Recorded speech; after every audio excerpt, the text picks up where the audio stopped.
السلام علیکم ورحمۃ اللہ وبرکاتہ۔ الحمد للہ رب العالمین والعاقبۃ للمتقین وصلی وسلم علی المبعوث رحمۃ للعالمین۔ اللہم لا علم الا ما علمتنا وزدنا علما یا کریم۔ اللہ تعالی کا بے حد فضل اور اس کا احسان ہے کہ اس نے ہم سب کو اس جگہ پر اپنے دین کا علم سیکھنے کے لیے اکٹھا اور جمع فرمایا۔ ہم اللہ رب العالمین سے اپنے لیے اور آپ تمام لوگوں کے لیے دعا کرتے ہیں کہ اللہ تعالی علم دین، علم نافع سے ہم سب کو مالا مال کرے اور اس کے مطابق عمل کرنے، علم کی دعوت عام کرنے اور اس راستے میں آنے والی مصیبتوں کے اوپر ہمیں صبر کی توفیق نصیب فرمائے۔ اس وقت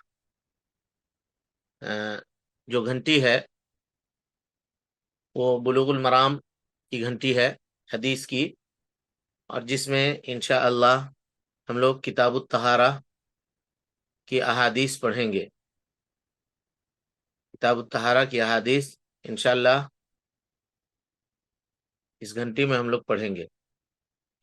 قبل اس کے کہ اصل کتاب کی شروعات آپ کے سامنے کی جائے، حدیث کہتے کس کو ہیں اور جو کتاب ہم پڑھیں گے اس کی تعریف کیا ہے، اس کے رائٹر کون ہیں اور اس کتاب کی اہمیت کیا ہے اہل علم کے نزدیک، اس کے سلسلے میں ہم آپ کے سامنے گفتگو کریں گے انشاءاللہ۔ اس سے پہلے حدیث کی کوئی کتاب آپ لوگوں نے پڑھی ہے؟ کچھ لوگ ایسے ہیں جنہوں نے حدیث کی کتابیں کچھ پڑھی ہیں۔ حدیث کی تعریف کیا ہے؟ حدیث کہتے کس کو ہیں؟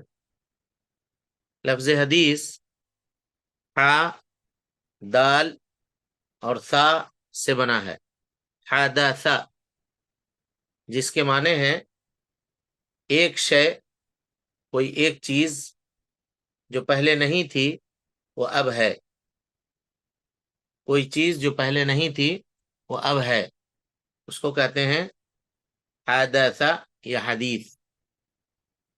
اسی سے بنا ہے حادثہ۔ کیا کہتے ہیں جی؟ حادثہ۔ یہ وہ حادثہ کب ہوا؟ یہ تو ہمارے لیے ایک حادثے کی طرح سے ہے، یعنی وہ چیز نہیں تھی اب ہوئی ہے، اس کو کہتے ہیں حادثہ۔ ہر نئے واقعے کے لیے بولا جاتا ہے حادثہ۔ حدیث بھی نیا کلام ہے جس کے حروف و الفاظ پہلے نہیں تھے، اب ہیں، یعنی اللہ کے نبی جناب محمد رسول اللہ صلی اللہ علیہ وسلم سے پہلے حدیث الفاظ اور اس کے حروف موجود نہیں تھے۔ اللہ کے نبی جناب محمد رسول اللہ صلی اللہ علیہ وسلم کے آنے کے بعد ان حدیثوں کا وجود ہوا۔ اور لغت میں حدیث یہ قدیم کی ضد ہے، قدیم کے معنی پرانا اور حدیث کے معنی نیا ہے نا۔ اور احادیث، حدیث کی جمع آتی ہے احادیث، جس کے معنی ہیں خبر کے یا کہانی کے یا داستان کے یا گفتگو کے یا خبر دینے کے، یہ سارے معنی حدیث کے معنی کے اندر داخل ہیں۔ ہر وہ کلام حدیث ہے جو انسان بولتا ہے اور اسے آگے نقل کرتا ہے۔ لغت میں حدیث ہر اس کلام کو کہتے ہیں جو انسان بولتا ہے اور اسے نقل کرتا ہے۔ دیکھیے، معانی دو طرح کے ہوتے ہیں، ایک تو لغوی معنی ہوتا ہے اور ایک شرعی معنی ہوتا ہے۔ مثال کے طور پہ صلاۃ، لغت میں کہتے ہیں دعا کو، لیکن اگر صلاۃ کو شرعی معنی میں آپ لے جائیں گے تو کہیں گے کہ ایسا کام جس میں رکوع ہے، جس میں سجدہ ہے، جس کی ابتدا تکبیر سے ہوتی ہے، جس کی انتہا تسلیم پر ہوتی ہے، تو یہ صلاۃ ہے۔ تو لغت میں اس کا معنی دعا ہے، لیکن شرعی اصطلاح میں اس کا معنی کیا ہے؟ اس کا معنی یہ نماز ہے جو ہم اور آپ پڑھتے ہیں مخصوص طریقے کے اوپر، اللہ رب العالمین کی عبادت اور اس کی بندگی کرنے کو، جس کی ابتدا تکبیر کے اوپر ہوتی ہے، جس کی انتہا تسلیم کے اوپر ہوتی ہے۔ تو اسی طریقے سے لغوی اعتبار سے، اہل لغت کے اعتبار سے، اہل زبان کے اعتبار سے، حدیث ہر کلام اور گفتگو کے اوپر بولا جا سکتا ہے۔ یہ کس کی حدیث ہے کہہ سکتے ہیں، خبر کو بھی حدیث کہہ سکتے ہیں، قصے کو بھی حدیث کہہ سکتے ہیں، ہے نا۔ اور قرآن کریم میں لفظ حدیث کبھی قول کے معنی میں استعمال ہوا ہے، قول معنی بولنا، کبھی عمل کے معنی میں استعمال ہوا ہے، اور کبھی تقریر کے معنی میں استعمال ہوا ہے۔ تقریر کہتے ہیں کہ کسی کے سامنے کوئی عمل کیا جائے اور اس عمل کو دیکھ کر کے وہ خاموش رہے۔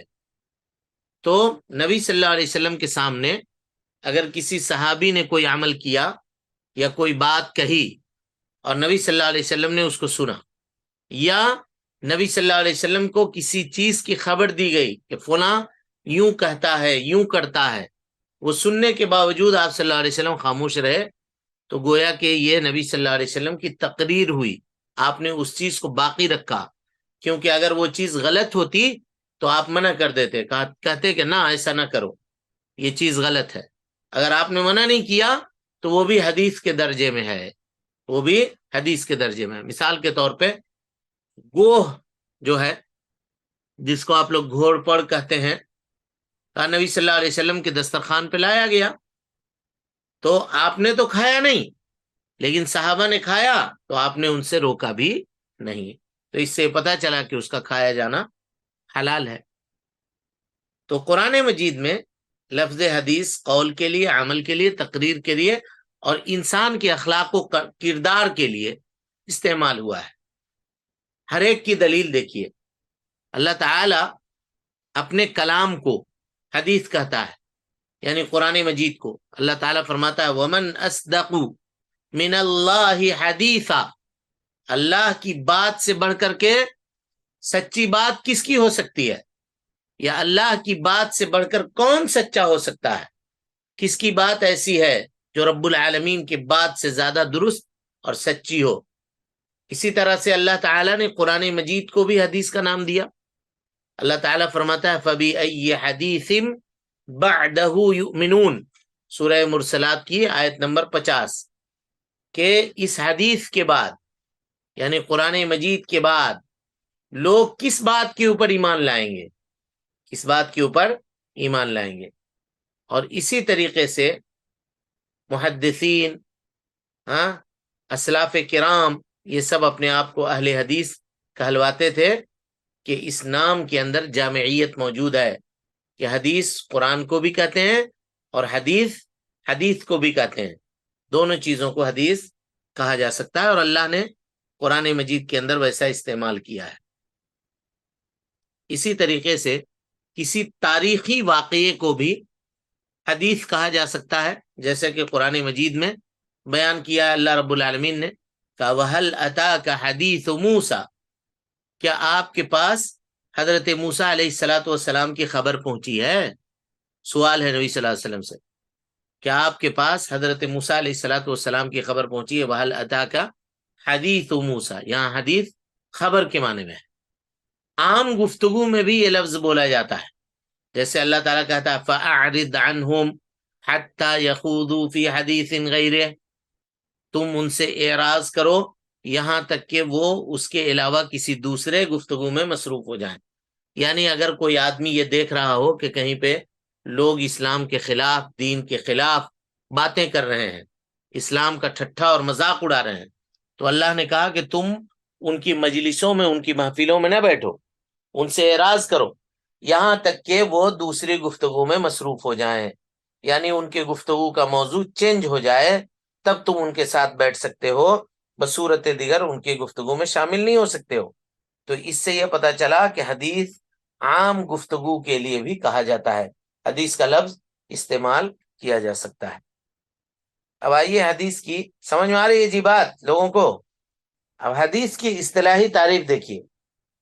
حدیث کی اصطلاحی تعریف ہے اللہ کے نبی جناب محمد رسول اللہ صلی اللہ علیہ وسلم کے اقوال، اقوال یعنی جو باتیں آپ صلی اللہ علیہ وسلم نے کہی ہیں، افعال یعنی جو کام آپ صلی اللہ علیہ وسلم نے کیا ہے، اور تقریرات، تقریر کے معنی ہم نے آپ کے سامنے بتلا دیا کہ نبی صلی اللہ علیہ وسلم نے کسی کو کوئی کام کرتے ہوئے دیکھا یا آپ کو خبر دی گئی کہ فلاں ایسا کرتا ہے، فلاں ایسا کہتا ہے، لیکن آپ خاموش رہے، تو اس کو کہتے ہیں حدیث تقریری.